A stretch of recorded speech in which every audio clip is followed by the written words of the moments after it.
Okay, we're going to start here. This is a very interesting talk for this conference. Kyle Allaire at Worcester State University and Lisa Naples at Macalaster organized a session at the American Math Society special sessions at the joint math meetings this winter.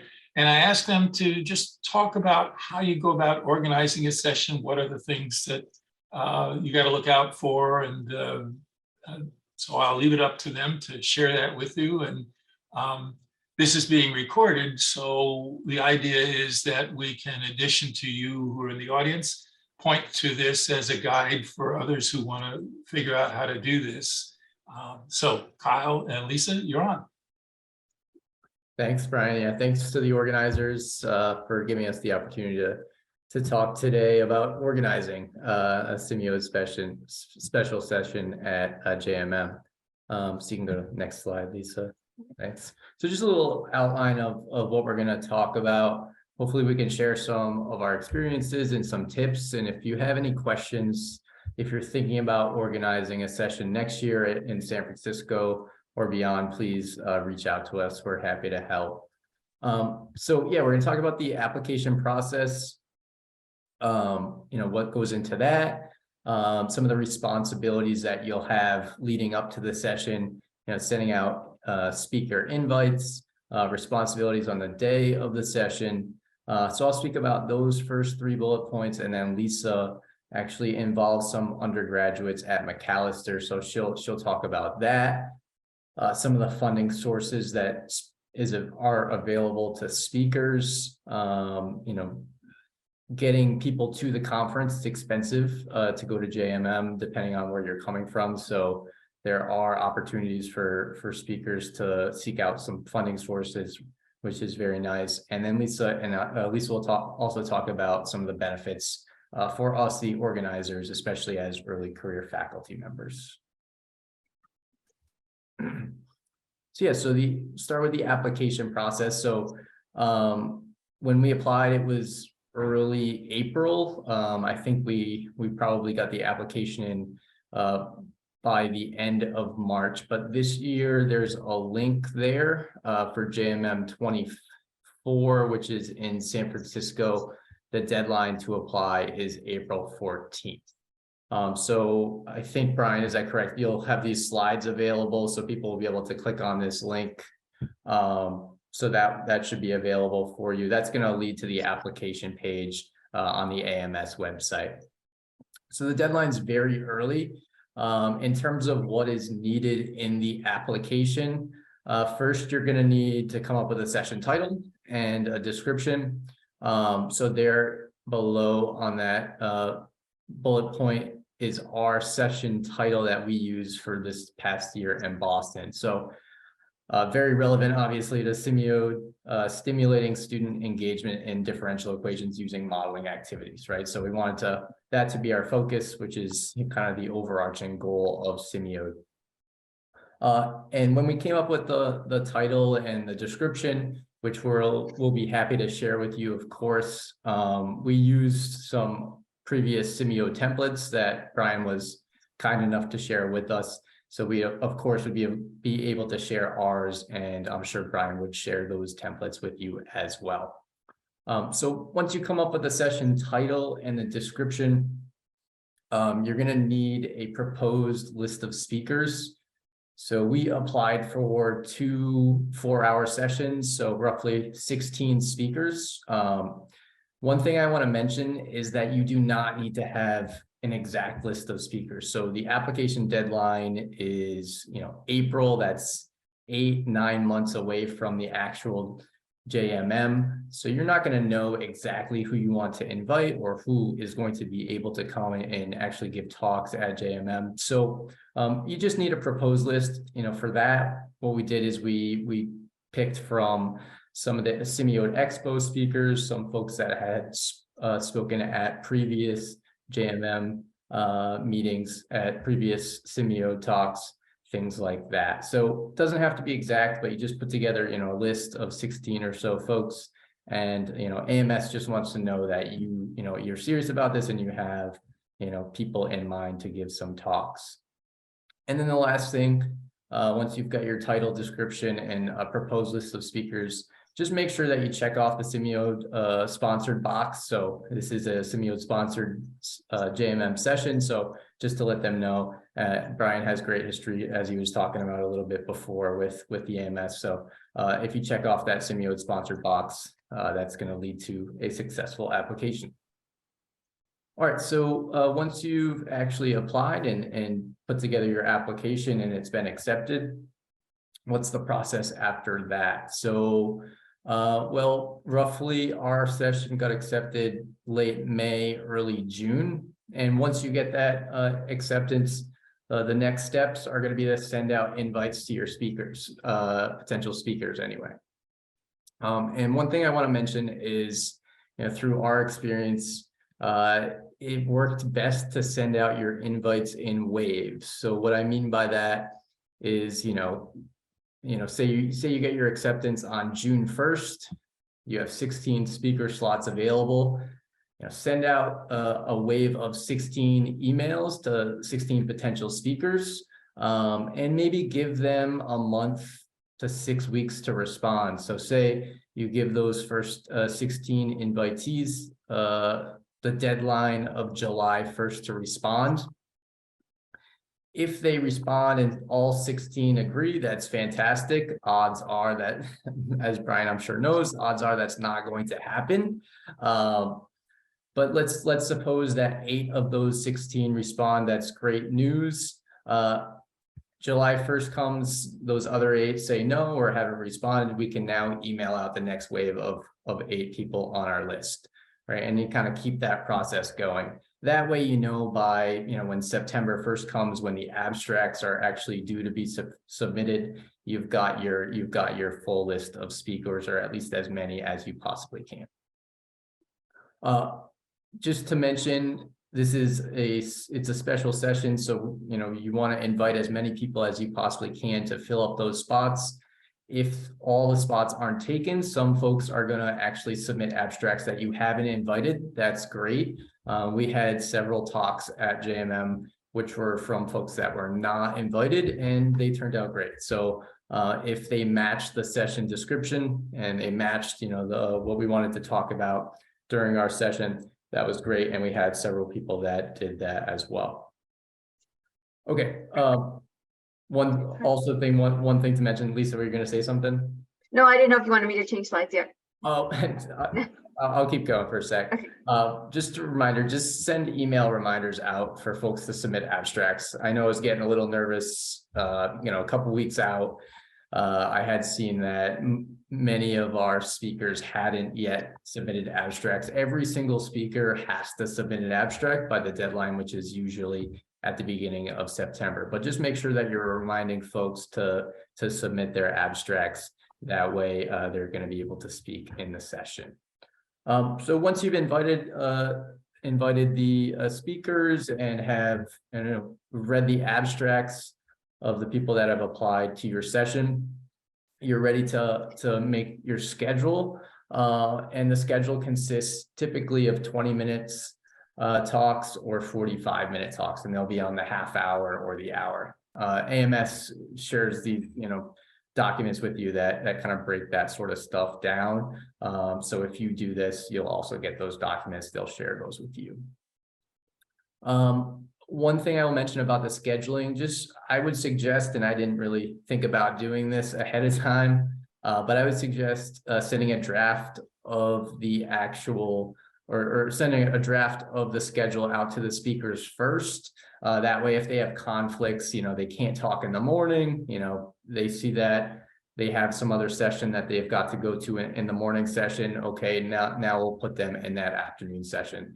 So it's not too hard, maybe you have to switch around 1 or 2 folks, but send out a draft to the speakers first, and then that way you can kind of work with them and they can kind of go to the things that they want to go to, as well as give some talks at your session. All right, so that's kind of like the responsibilities leading up to the day. What happens on the day of the event? Just some tips that we'll share. I would get into the room the day before and check the technology. So Lisa and I did that along with Tim Antonelli, who is also a co-organizer. Get in the room early, just check the technology, make sure the HDMI is hooking up to your laptop. You won't have any issues with that, and things of that nature. Secondly, in terms of how the speakers will share their presentations, just email them ahead of time, whether that be, you're going to use your own laptop and they're going to plug in, the speakers are going to plug in a USB into your laptop, or are they going to bring their own laptop in and you'll switch out the HDMI plug-in at every single speaker stage. So just email them ahead of time, let them know, so they're not anxious and they're not unsure of anything going into the day of the event. Third, you have to introduce speakers, so knowing their names, pronouncing their names correctly, school names, things like that. And then Brian was just talking at the beginning of the session while we were waiting, keeping this session on pace and on time. So making sure that speakers, when there's a couple of minutes left, you give them a signal, and that way you can leave some time for questions. So that came up a few times for sure. And then lastly, like making sure that you have questions that you have for the speaker. If no one else is asking questions during the session, have some handy questions ready so that that you can ask the speaker at the end. Yeah, go ahead, Lisa. All right. So I think I'll take over from here. The SIMIODE session is a really great session for instructors at undergraduate institutions, but it's also a really great session for an undergraduate audience. And so we really wanted to focus on thinking about ways that we could incorporate undergraduate students into the session.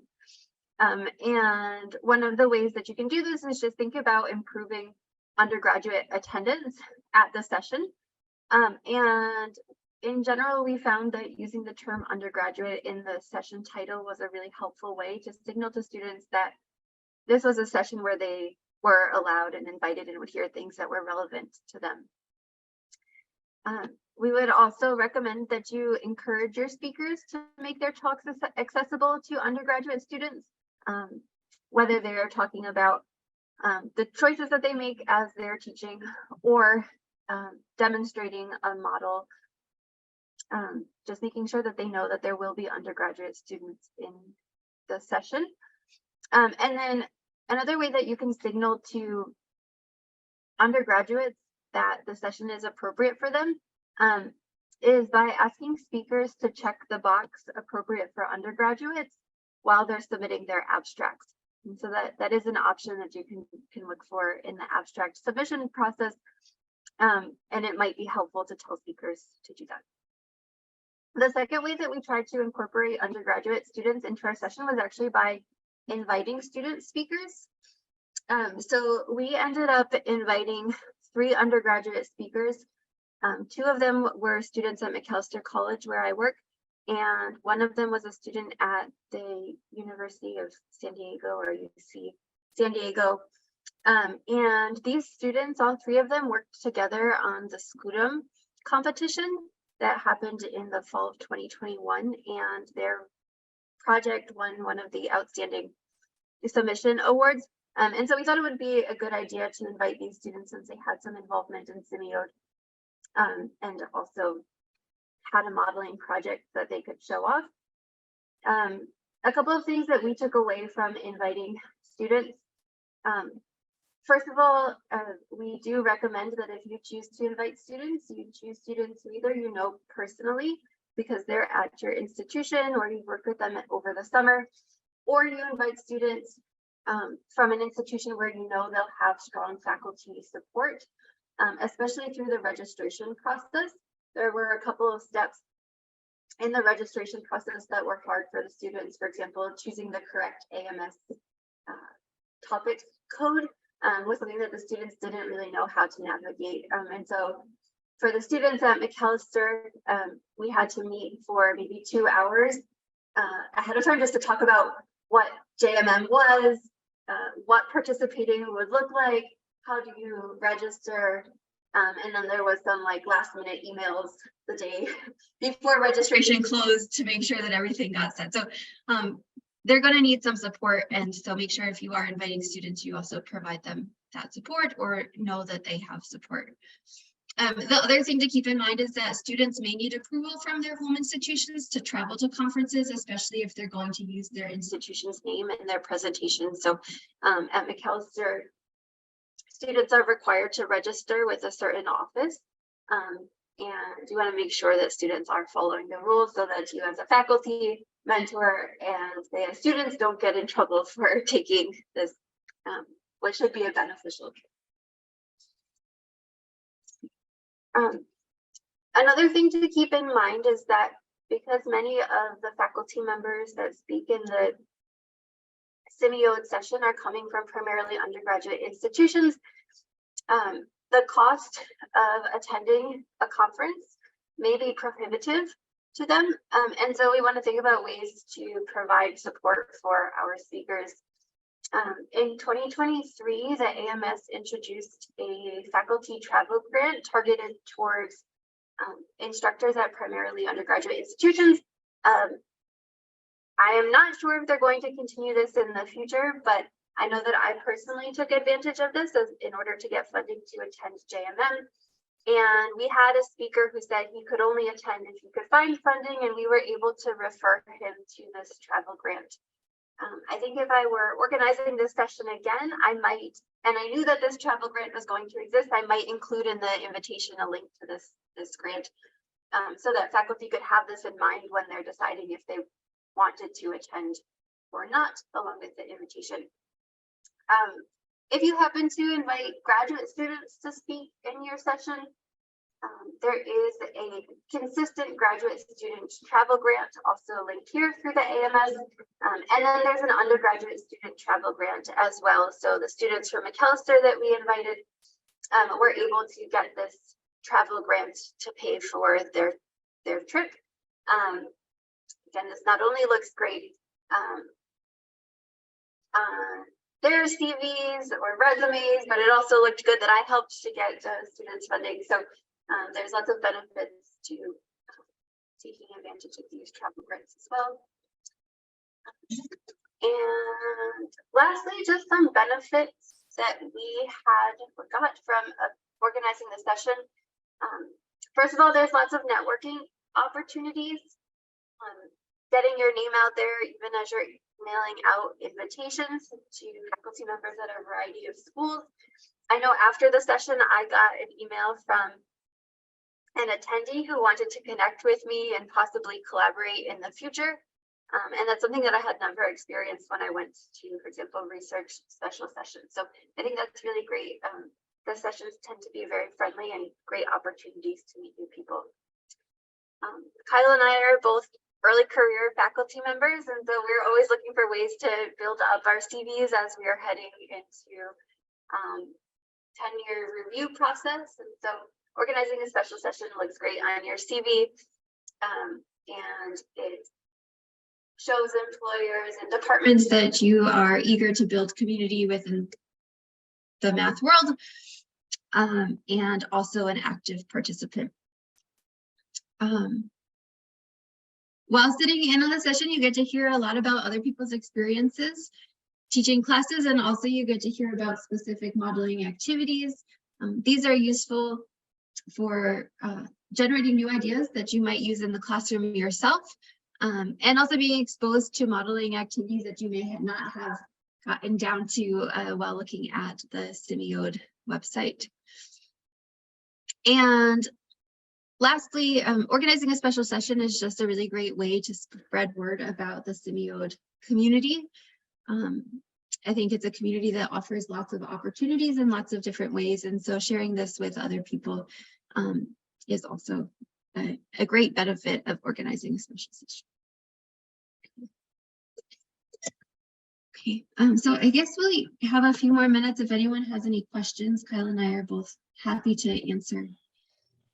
Were you nervous when it was going on about anything that, did the speakers come early and let you know they were here, or how did that happen? That's a good question. Yeah, so We didn't, I mean, we knew several of the speakers, Brian, so we, I could pick them out of the crowd and see when they came. For those that I didn't know, no, we didn't, they didn't usually come up and introduce themselves. So that is a good point. Yeah, if somehow there's a way of connecting with people, that way, are they there yet? Because we did have somebody show up like with 1 minute to spare. Yeah. And that was quite a nerve-wracking moment for sure. But yeah, that's a good idea to get, have some sort of process for having the speakers maybe come up, at some point and introduce themselves. Joint lunch. What's Yes. that? A joint lunch. Oh, yeah. We thought about doing this. The conference center was so busy. I think that the lines were very long for everywhere that was within easy walking distance. But I think that would be a great idea in the future. I think what Lisa pointed out is, you get to meet people when you run a session, either by the invitation. Victoria, I met Victoria because we ran a session and she came up after and drilled me with all kinds of questions. And I thought, boy, this is an inquisitive person and I got to get to know her more. And we worked together for years.